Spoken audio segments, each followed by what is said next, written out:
turkeys. Can you see my egg tooth? Oh yeah. Oh, you see it good. Oh yeah. Good looking little fella. Well, hey friends and neighbors, this is Chuck out at Sheraton Park Farms. Welcome back to the farm. So over the past couple weeks, we've noticed a lot of renewed interest in folks raising their own food. And if you're interested in raising your own food and learning some basics on how to do that, please hit that subscribe button. Over the next couple weeks, we're going to do some videos to share some very basic concepts on raising your own food. That's one of our primary goals here, is to be able to feed ourselves. But we also sell retail cuts and retail things that are farm products. But everything we do here is very scalable. You can scale it up to do more, you can scale it down to do less, even down to just raising enough food for you and your family. So if you're interested in doing that, click subscribe. We're going to do some videos on that over the next few weeks and try to share that information. As a piggyback onto that, if you've got a question or something you're just not sure about, please ask that. Leave us a message down in the comments on something that you'd like to know. Doesn't matter what it is. We're not going to ridicule you and make fun of you. We see a lot of that kind of foolishness on some social media pages.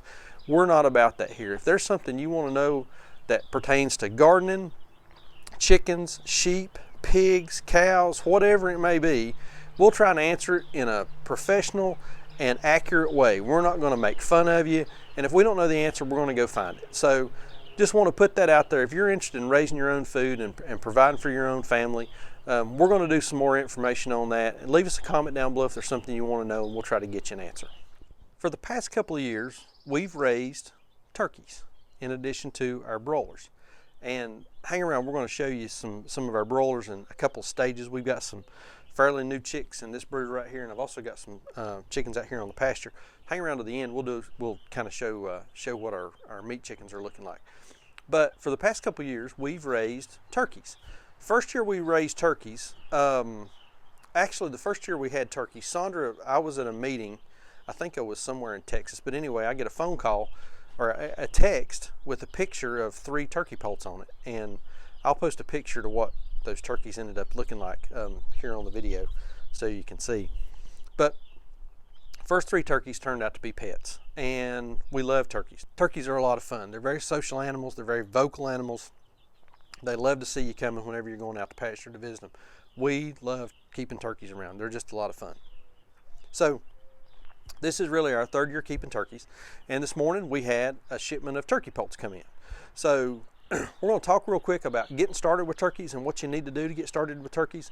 They're a little different than chickens, not a whole lot different. If you've got the equipment to raise chickens or brood chickens, you've got the equipment that you need for turkeys. So come on in and let's take a look at these babies and see what they're up to. So these are our turkey poults. We got 15 of them. These are broad-breasted white. These are it's a production breed turkey, same thing that you'll see in the grocery store around the holiday season. Got one that's sleeping here. Hey bud, what you doing? You napping? So these are broad-breasted white turkey poults. These are 2-day-old poults, and we've got them in the brooder, and we keep them with a couple of brooder lamps, just like we do our chickens. With turkeys, they need to start out at about 98 degrees and keep them at 98 degrees for around a week, and then start decreasing their temperature by a degree or 2 per day. Now I know that sounds pretty technical. What we do is we make sure they've got 2 brooder lamps with cool and warm areas. So they're really, really warm over here under the center of the brooder lamp, and then it gets cooler as they move out away from the lamp. We keep 2, another one napping over in the corner. We keep 2 lamps in the brooder so that they've got plenty of space to get in a warm area and then step out and cool off if they need to. So feeding turkeys. Feeding turkeys is just a little bit different than chickens.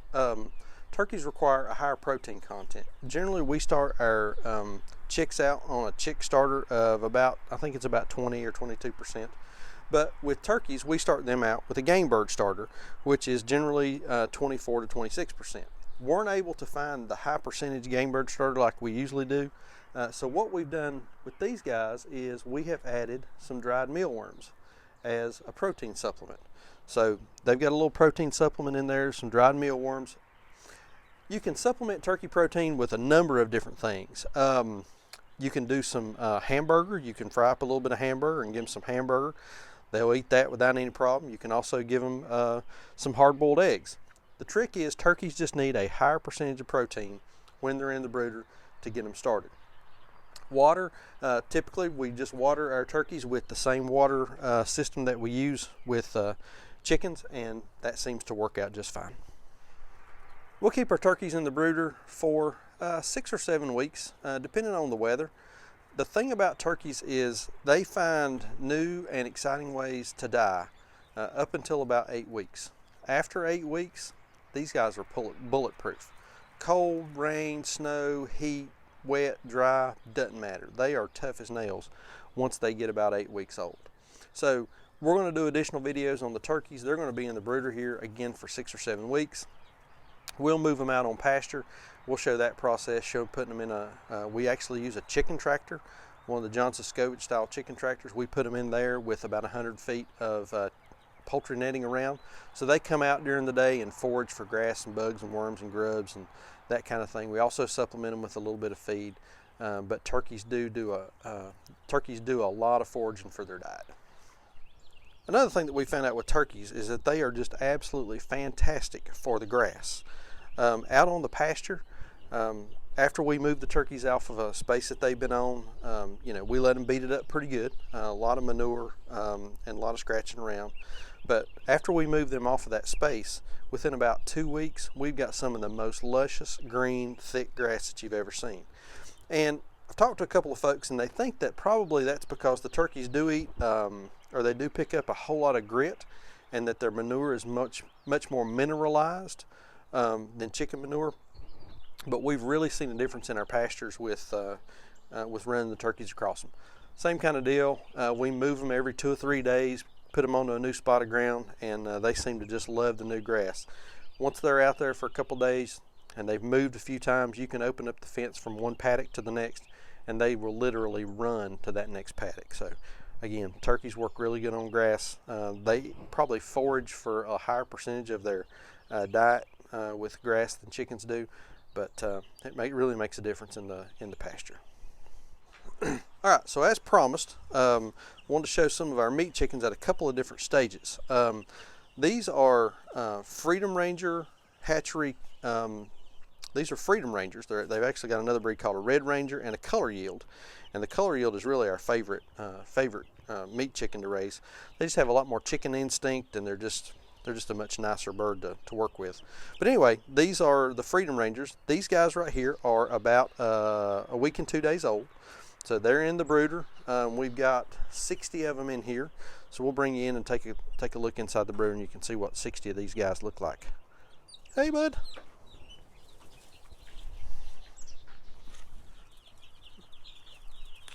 Here's our Freedom Rangers. Again, these are a little over a week old. Energetic little guys.